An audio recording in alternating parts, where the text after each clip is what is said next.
by XN Iraki, published Sunday, June 3, 2018 at 0000, updated June 2, 2018 at 22:12 Greenwich Mean Time. 3 members of the civil society demonstrate in Nairobi over the rise of corruption cases in Kenya. They have called on the president to jail all the individuals involved in NYS and maize scandal in Kenya on the 18th of May. 31.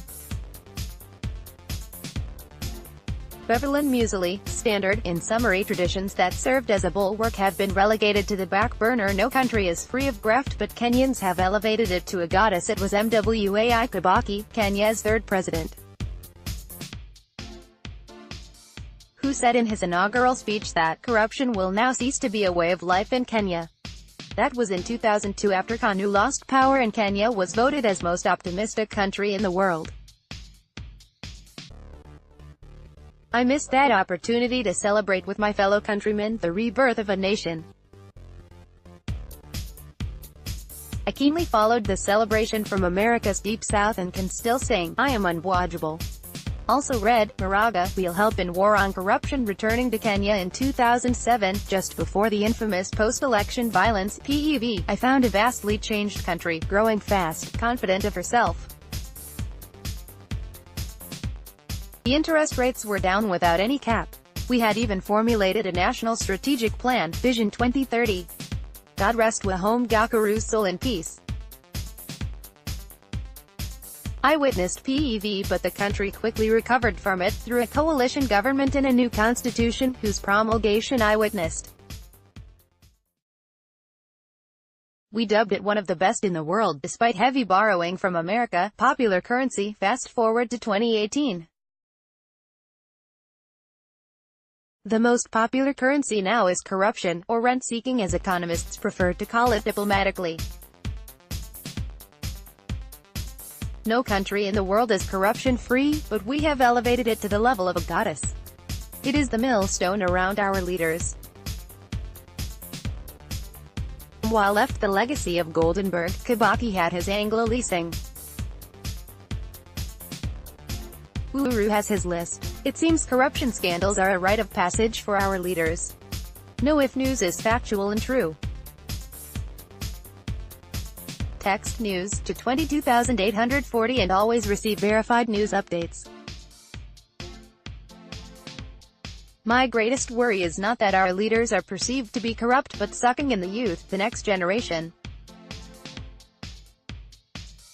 This will ensure that corruption has able inheritors and will surely become our way of life.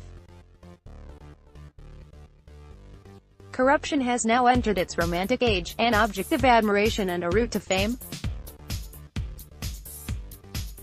In the past, graft was the reserve of old men, rarely women, particularly young and beautiful. Now every gender and age is in it. The face of Kenya seems well represented. Apparently, from the highest level to the lowest level, corruption seems very resilient, resisting any attempt to uproot it. How did we get there? Can we extricate ourselves? Can we avoid being moralistic and offer a solution? How can corruption thrive when we have more educated men and women than in the past? When we have more churches than in the past? When information is now more available? 1. Corruption seems to rhyme well with our traditions. In fact, it is not called corruption, it is helping. When you hire wrong people, steal money for your family, you are not really corrupt, you are helping others. Was raiding other communities for cattle and at times women not a way of life. Also read, or suspects in 7 billion NCPB fertilizer subsidy cartels arrested. 2. There was no real transition from traditional thinking into modernity despite independence. We loved the good life of Mzungu but never internalized how he made money to enjoy his good life, from taking wine or beer to riding horses or flying planes. When freedom came, we wanted the good life but not the work that goes with it. That thinking has been passed over to the next generation, the youth.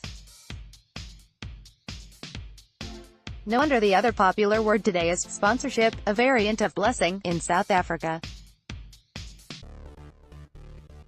It means a good life without commensurate work. We also welcomed capitalism without a human face with open arms. It is about me and myself, God for all of us. 3. Our schooling has contributed to a corrupt mindset. Tuition makes students believe they do not need to work, the teachers can teach them till they pass. After all, they have paid the fees.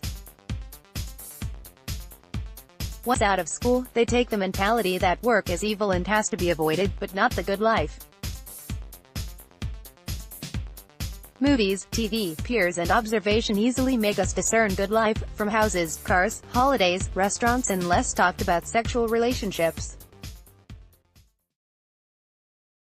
In our universities, we spend lots of time studying how to use money, not generate it. All the functional departments come into being after the entrepreneurs start the business. Ever heard top KCPE or KCSE students say they want to be entrepreneurs? 4. Add the fact that Kenya is becoming a hollow nation, without values, religion and our traditions that served as a bulwark against hollowness have been relegated to the back burner. Religion is seen as a pastime. What happened to taboos that kept us straight? Now everything goes. We live in the age of moral relativism. Others used to punish men who impregnated girls. Who cares today? Thieves were rolled in beehives or burnt. Who cares? Without sanctions, we test the socio-political and judicial systems to the limits. Non-financial corruption can be as bad, from outright lying to sexual exploitation of the young and vulnerable. 5. Insecurity drives lots of Kenyans into corruption. It should not surprise you that it is often the senior people in the public sector who are implicated in graft.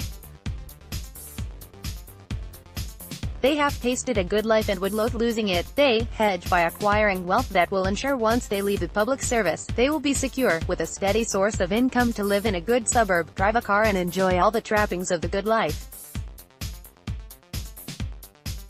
Would assuring public sector workers of a good pension reduce their propensity to be corrupt? No, unless we end hollowness. Also read, disband EACC now, says Jubilee MP. Protect wealth. 6. Closely related to insecurity is the need to protect your wealth. If you get your wealth corruptly, you need to protect it.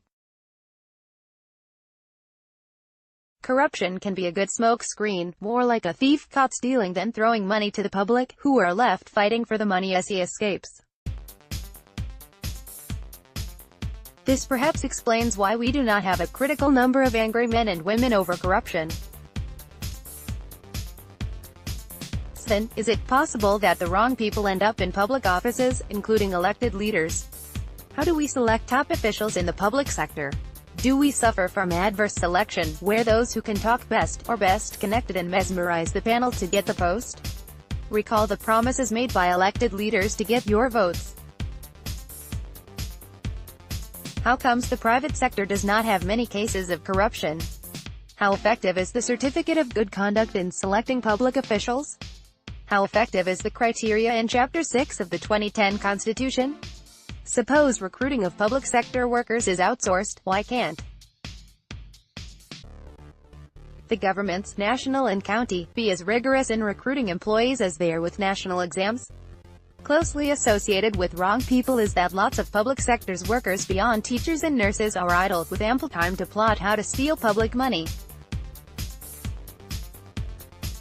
What would be the optimal number of public sector employees?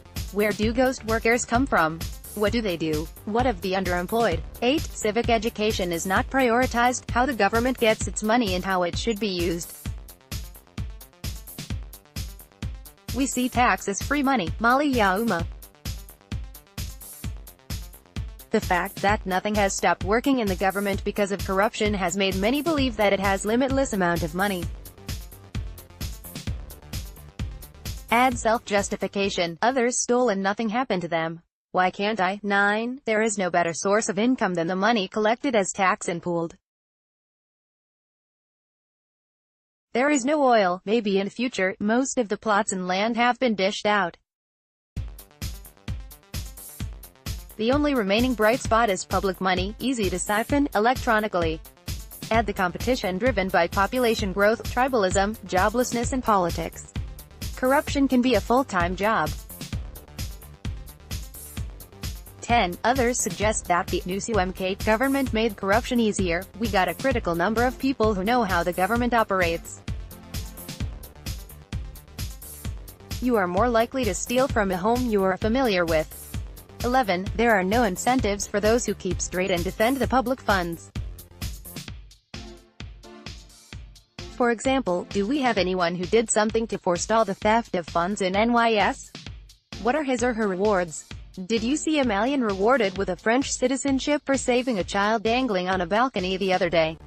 12. Some argue that the new constitution dispersed power so much that no one has enough of it to act decisively on serious issues like corruption.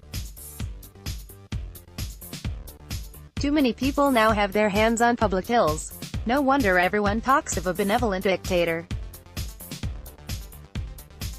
Also read, DCI probing claims of financial impropriety at ODPP's Office 13. It has been argued that corruption is a logical stage in economic growth before everyone realizes that we shall go nowhere unless we stop it.